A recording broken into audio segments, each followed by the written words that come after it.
Long ago, there was almost nothing. A colorless, empty plain of oblivion. It is unknown how long the world was in this state, but what is known is that eventually someone came to intervene. Drifting down and into the void on the thread of reality was the goddess Arachne. Using her divine power, she crushed the void into a physical form, smashing the nothingness together to create something. Arachne created 3 pillars in a triangular pattern. These shafts would go on to become known as the celestial anchors. With her loom complete, she could finally get to work on her finest creation, the weave. She used her divine skills to spin and create. She created a vast plane of pure, unmolded reality. The weave in its most raw and untamed form. Arachne spent countless years shaping and molding her web to fit her design. She kneaded and rolled the earth into mountains. She stirred and spun the waters into oceans. Arachne created every hill, every rock, every blade of grass, and every drop of rain. The weave was finally full of every climate she could think of. From the center of her web, she could see everything she had made. The flowing yellow fields of Grasker, the beating desert of Droondev, the brilliant green canopy of the Everfull forest, the boiling magma of Scorchborough, and even the howling snowy cliffs of Windcrest. Her weave was almost complete. It was lacking something very important: life. With a single press of her digit in the center of the weave, her magical energy spread across the silk like wildfire, as life of all kinds began to sprout out of the ground. Animals with fur, wings, teeth, scales, and gills. Arachne watched as her creations milled about the weave for thousands of years. For a time, she was satisfied. But as time grew on, she felt a tugging sensation in her heart. There was still something missing. She stood in the center of the weave yet again and looked around. Had she not completed her creation? The fields, the trees, the mountains, the animals, all of it was the same. Yes, the very same view as before. The same view as yesterday, and the day before that, and before that, and before that.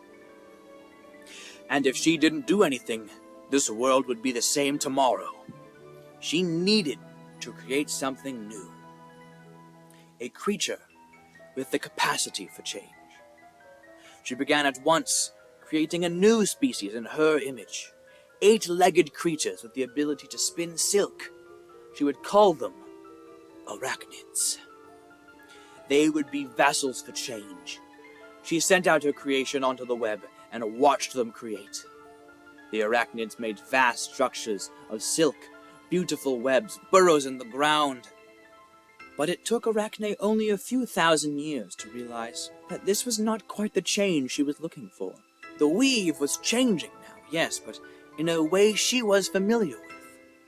Silk and string, webs and weaves were all things she was familiar with. She wanted something new to her. Arachne worked and worked and worked for the next millennium, designing this species that would change her weave. Her mind became cluttered with draft after draft, until finally, when it seemed she was at her limit, she had done it. Sitting in front of her was the shape she so desperately wanted: the humanoid. A creature capable of doing great things on its own, and even more when they worked together. A creature with limitless passion to create, but also the capacity for cruelty and destruction. A creature that would undoubtedly change her weave forever. And she could not wait to see what they would do first. The first humanoids were sent onto the weave 10,000 years ago. Seemingly birthed out of nothing, they began to populate the various climates of the weave, and they began to create weapons, tools, structures, everything. And above all else, they seemed to become close friends of the arachnids. The majority of arachnids helped the humanoids create their incredible worlds. Both species, man and spider, possessed their creator's skill of creation. But only man had the proper wits to create something new to Arachne. Spiders excel in heavy lifting and material creation, but man provides direction and planning. Together, they created great cities and civilizations in a truly symbiotic relationship. All of this creation and invention had some mystical side effects. Arachne's very energy flows throughout everything she makes, in some creatures more than others. The creatures of the world are able to harness this energy and wield it. The humanoids call it magic. Some are born with it, others learn to wield it, and some even get their powers directly from Arachne herself through prayer. For thousands upon thousands of years, Arachne watched her creations flourish. They built a great city in the center of the weave in her honor, the capital, Needle Crown. Government and religion was soon to follow after the humanoids came to be. Those more magically inclined than others could actually speak to Arachne in places of particular interest. Certain spots on the weave possess more magic than others, making contact between God and creation much easier. Arachne was delighted to talk with her creations, telling the story of the weave to whomever may ask. Arachne never told her creations what to do, but she was more than willing to give them advice and inspiration. Such was life until, around 500 years ago, contact to Arachne stopped. It was sudden and without warning, but it became impossible to directly contact Arachne. Those with magical abilities are still able to receive their powers, but prayers are left unanswered, and any attempt to talk to her at a holy site was fruitless.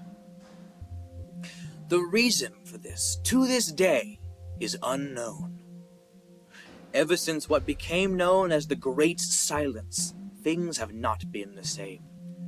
Doubt of Arachne's intentions crept its way into the public. Faith in the church is not as strong, and hope that Arachne will return is all but dwindling. But among a small few in the world, there are those who sense that something is not right. Maybe there is more to the Great Silence than is being let on. So join me and get caught up in the webs of deceit.